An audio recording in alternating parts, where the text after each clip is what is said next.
Hello అండి, నమస్తే. నేను మీ సంధ్య. వెల్కమ్ టు సంధ్యాస్ వంటల పుస్తకం. ఈరోజు మన వీడియోలో చాలా సింపుల్గా క్విక్గా గోబీ ఫ్రైడ్ రైస్ అనేది ఎలా ప్రిపేర్ చేసుకోవాలో ఏంటనేది చూద్దాం.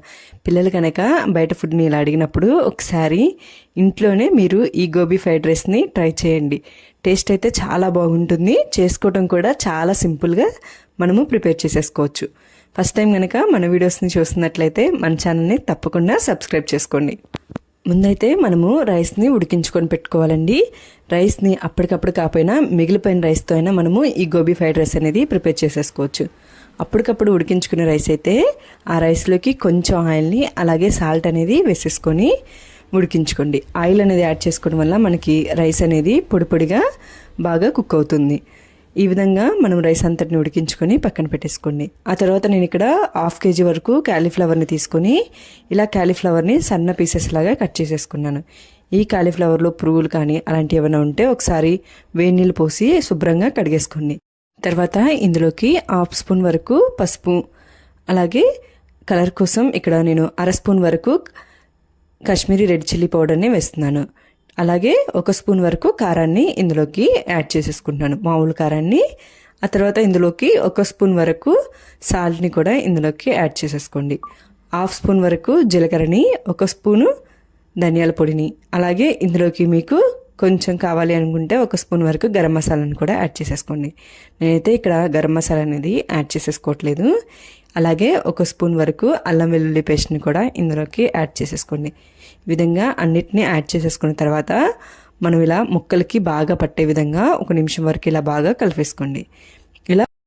ఇలా మనకి ముక్కలకి అనేది బాగా పట్టిపోయిన తర్వాత ఇందులోకి 3 స్పూన్ల వరకు మైదాని, అలాగే 2 స్పూన్ల వరకు కార్న్ఫ్లోర్ని, 1 స్పూన్ వరకు పెరుగు అనేది ఇందులోకి యాడ్ చేసేసుకోండి. ఇలా వీటన్నిటిని కూడా మనం ఇందులోకి యాడ్ చేసేసుకున్న తర్వాత ఈ పిండి అంతా మనకి బాగా ముక్కలకి పట్టే విధంగా కలిపేసుకోవాలి. ఫస్ట్ అయితే ఇలా కలిపేసుకొని మనకి కనుక పిండి పొడి పొడిగా ఉన్న ముక్కలకి అంటుకున్నట్టు కనుక ఉంటే ఇందులోకి కొంచెం వాటర్ అనేది యాడ్ చేసేసుకోండి. 1 స్పూన్ వరకు వాటర్ అనేది యాడ్ చేసేసుకుంటే సరిపోతుంది. ఒకసారి ఇలాగా వాటర్ని యాడ్ చేసుకున్న తర్వాత బాగా ఒకసారి కలిపెట్టుకోండి. ఇంకా గట్టిగా ఉందనిపిస్తే ఇంకొక స్పూన్ వాటర్ అనేవి యాడ్ చేసేసుకొని మనం ఈ ముక్కల్ని ఈ విధంగా కలిపి రెడీగా ఉంచుకోండి. ఇప్పుడు డీప్ ఫ్రైకి సరిపడా ఆయిల్ అనేది పెట్టుకొని ఆయిల్ మనకి బాగా హీట్ అయిన తర్వాత ఈ కాలీఫ్లవర్ ముక్కలన్నిటిని కూడా ఇందులోకి యాడ్ చేసేసుకోండి. ఫ్లేమ్ అనేది మీడియం టు సిమ్లో మధ్యలోనే పెట్టుకొని మనం వీటిని ఫ్రై చేసేసుకోవాలి. హై ఫ్లేమ్లో కనుక పెట్టేసుకున్నామంటే లోపల కాలీఫ్లవర్ అనేది ఉడకదు, మనకి టేస్ట్ కూడా చాలా బాగోదు. కాబట్టి మనము మీడియం టు సిమ్లోనే పెట్టుకొని వేపుకున్నామంటే లోపల కూడా కాలీఫ్లవర్ క్రిస్పీగా టేస్టీగా ఉంటుంది. ఇలా కలుపుకుంటూ మనం కాలీఫ్లవర్ని కొంచెం కలర్ చేంజ్ అయ్యేంత వరకు మనము ఫ్రై చేసేసుకోవాలి. ఇలా ఫ్రై అయిపోయిన తర్వాత వీటన్నిటిని పక్కకు తీసేసి పెట్టుకోండి. అలాగే మిగిలిన వాటన్నిటిని కూడా ఈ విధంగానే మనము ఫ్రై చేసుకోవాలి. తర్వాత స్టవ్ మీద ఇంకొక కళాయి అనేది పెట్టుకొని ఇందులోకి 3 నుంచి 4 స్పూన్ల వరకు ఆయిల్ అనేది యాడ్ చేసేసుకోండి.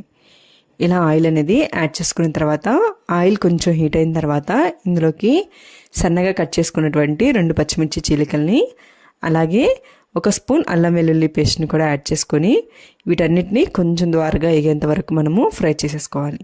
ఆ తర్వాత ఇందులోకి 1 మీడియం సైజు ఉల్లిగడ్డని ముక్కల్ని ఇలా సన్నగా కట్ చేసుకొని తీసుకోండి.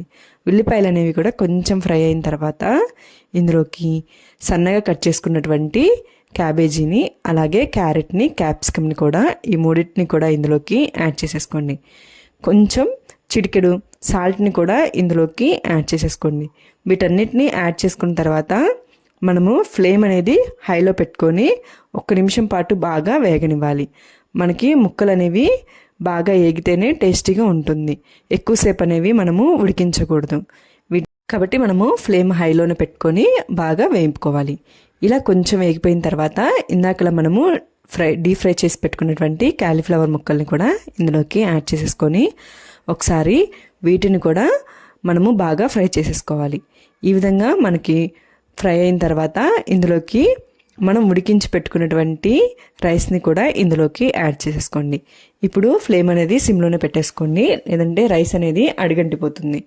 ఈ విధంగా రైస్ని యాడ్ చేసుకున్న తర్వాత ఒకసారి రైస్ అంతటికి కూడా బాగా కలిసిపోయే విధంగా మనము కలబెట్టుకోవాలి. ఈ విధంగా రైస్ అంతటికి కలిసిపోయే విధంగా కలబెట్టుకున్న తర్వాత ఇందులోకి హాఫ్ స్పూన్ వరకు కారాన్ని, పావు టేబుల్ స్పూన్ జీలకర్ర, హాఫ్ స్పూన్ వరకు ధనియాల పొడిని, అలాగే రుచికి సరిపడినంత వరకు ఒకసారి సాల్ట్ని చెక్ చేసుకొని సాల్ట్ని కూడా యాడ్ చేసుకొని ఒకసారి వీటన్నిటిని బాగా కలబెట్టుకోండి. ఇలా కలబెట్టుకున్న తర్వాత ఇందులోకి 2 స్పూన్ల వరకు వెనిగరు, అలాగే 2 స్పూన్ల వరకు సోయా సాస్ అనేది యాడ్ చేసేసుకోండి. ఇప్పుడు ఫ్లేమ్ అనేది హైలో పెట్టేసుకొని 1 నిమిషం వరకు మనము రైస్ అనేది బాగా వేడయ్యేంత వరకు మనము ఫ్రై చేసేసుకోవాలి. ఇలా 1 నిమిషం వరకు బాగా ఫ్రై అయిన తర్వాత ఇప్పుడు మనకి ఫైనల్గా ఇందులోకి కొంచెం కొత్తిమీరని యాడ్ చేసేసుకొని ఒకసారి కలబెట్టేసుకోండి. ఈ విధంగా కలబెట్టుకొని స్టవ్ అనేది ఆపేసుకున్నామంటే మనకి వేడివేడిగా ఇంట్లోనే గోబీ ఫ్రైడ్ రైస్ అనేది చేసేసుకోవచ్చు. ఈసారి మీరు కూడా ఇలాగే ఇంట్లోనే గోబీ ఫ్రైడ్ రైస్ని ట్రై చేయండి. ట్రై చేసి ఎలా వచ్చిందో నాకు కామెంట్ చేయండి. మీకు కనుక నచ్చినట్లయితే లైక్ చేయండి, షేర్ చేయండి. మరిన్ని వీడియోస్ కోసం మన ఛానల్ని తప్పకుండా సబ్స్క్రైబ్ చేసుకోండి. Thank you for watching.